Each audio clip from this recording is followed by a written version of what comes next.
It all began when I stumbled upon an unusual Craigslist ad one quiet Saturday afternoon. The ad, posted in the real estate section, promised a secluded country house for rent at an unbelievably low price. The images showcased a picturesque cottage nestled deep in the woods. Intrigued, I sent a message to the listed number inquiring about the property. Within minutes, I received a cryptic reply. "The house is yours for the taking. Come and see it today." Despite a faint sense of unease, curiosity got the better of me. I decided to take a drive to the countryside to check it out. As I navigated winding roads, the GPS finally led me to the address. I found myself in front of a seemingly abandoned house, its weathered exterior telling stories of years of neglect. As I hesitated in my car, a text message arrived from the same number. "Go inside. The key is under the mat." My heart raced as I considered the implications. Nevertheless, the idea of securing such a charming property at an unbeatable rate spurred me on. I grabbed the key and cautiously entered the house, feeling the weight of every creaky step. The interior was dimly lit, and the air felt heavy with dust and neglect. As I explored, an unsettling feeling settled over me. It was clear that no one had lived here for a long time, yet the strange allure of the place kept me going. I received another text. "Go to the basement." My unease grew, but I reluctantly descended the rickety staircase. At the bottom, I was met with a dimly lit, dank basement. My phone buzzed again. "Turn left." Following the eerie instructions, I came upon a door, slightly ajar. I pushed it open with trepidation, revealing a room bathed in crimson light. My heart pounded as I took in the macabre scene before me. A figure, cloaked in darkness, stood in the center of the room, facing away from me. I could feel malevolence emanating from them. Panic surged through me, and I turned to flee, but a voice, cold and haunting, pierced the silence. "You should have stayed away." Before I could react, the figure lunged at me with a gleaming knife, slashing through the air. I narrowly avoided the blade and stumbled backward, my heart racing. Desperation drove me to fight back. I kicked the figure with all my might, sending them crashing into a wall. With trembling hands, I sprinted back up the basement stairs and out into the chilling daylight. I didn't stop until I reached my car, my breath ragged, and my heart threatening to burst. The sinister figure never emerged from the house, but the horror of that encounter would haunt me forever. I called the police immediately, leading them to the creepy, secluded house. However, when they arrived, the house was empty, as if nothing had ever happened. The Craigslist ad had been a trap, a sick game played by someone with sinister intentions. I learned a hard lesson that day about the dangers lurking behind the screen, the unsettling darkness that can be hidden beneath the seemingly innocuous world of online classifieds.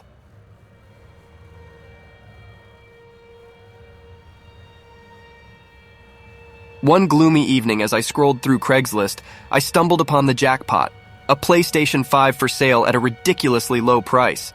The ad, featuring glossy images of the coveted console, promised a deal too good to pass up. Excitement coursing through my veins, I fired off a message. "Yo, still got that PS5 for sale?" To my surprise, a reply came in almost instantly.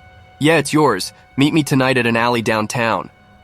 The sketchy location should have set off alarm bells, but the allure of scoring a PlayStation 5 at a steal was too tempting, so I agreed to the meetup and decided to take my chances. That night, I found myself in a dimly lit alleyway, the flickering streetlight above casting eerie shadows. A person, hooded and masked, stood at the end of the alley holding a box. My heart raced as I approached, the feeling of dread growing stronger with each step. As I got closer, they handed me the box. "Cash up front," they grumbled. With sweaty palms, I handed over the money, eager to get my hands on the precious console. But as I opened the box to inspect the contents, my stomach dropped. A brick. "Hey, what the hell is this?" I yelled, glaring at the shady figure. Their menacing chuckle sent a shiver down my spine. "You thought it'd be that easy? Time to pay the price." Before I could react, a gang of hooded figures emerged from the shadows surrounding me. Panic surged as they closed in, knives gleaming in the dim light. I tried to make a run for it, but one of them lunged at me, slashing through the air. I narrowly dodged, my heart pounding with terror. It was a deadly game of cat and mouse in the dark, narrow alley. Desperation gave me strength. I fought back with all I had, kicking and punching, doing anything to fend them off. But the odds were stacked against me, and I couldn't shake the feeling that this was the end. In a final act of desperation, I managed to break free and sprinted back toward the street, my adrenaline-fueled sprint carrying me to safety. but the horror of that night would forever haunt my dreams. The PlayStation 5 I so eagerly sought had become a catalyst for a nightmarish encounter, a stark reminder of the dangers lurking in the shadows of online deals. The streets had turned into a battlefield, and I had barely escaped with my life. I later reported the incident to the police, but the Craigslist ad and its scheming seller had vanished into thin air, leaving me with a chilling tale of deception and danger.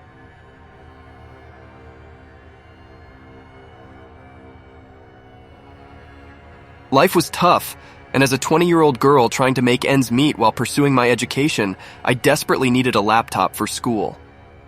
Craigslist seemed like my best shot at finding a budget-friendly option. I stumbled upon an ad for a decent laptop at an unbelievably low price. The seller, whose username was TechWizard2023, claimed it was in great condition. I shot them a message. "Hey, still got that laptop?" Almost immediately, a reply popped up. "Yeah, it's all yours. Come to my place to check it out." The location, however, wasn't promising. It was in a rough neighborhood I'd been warned to stay away from. But the price was too tempting to pass up, so I cautiously agreed to meet up.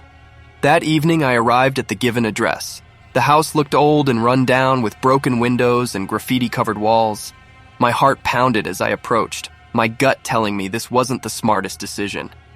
I knocked on the door, and it slowly creaked open to reveal a disheveled man in a hooded jacket, partially concealing his face. "You're here for the laptop, right?" he asked, his voice gruff. I nodded, a feeling of unease settling in. "Yeah, that's right." He led me inside, and as I crossed the threshold, I couldn't help but feel like I was stepping into a trap. The house was dark, damp, and the air smelled of mildew. My nerves were on edge as he led me down a narrow hallway and into a dimly lit room. As he reached for the laptop, he said, "I'll just go grab it from the other room." That's when my instincts screamed danger. I felt like prey in a trap, and I knew I had to get out. I glanced around, spotting a window with bars on it. Without hesitation, I bolted for it. Behind me, I heard the man's voice grow angrier. "Where do you think you're going?" I didn't look back. I jumped onto a rickety table, knocking it over to reach the window. My heart pounded as I struggled to squeeze through the narrow opening.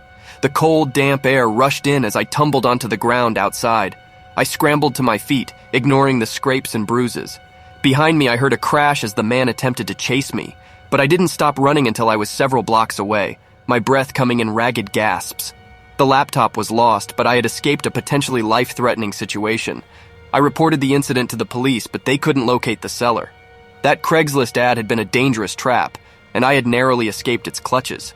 It was a chilling reminder of the dangers lurking online and the desperate lengths people would go to exploit others, especially a 20-year-old girl trying to better her future through education.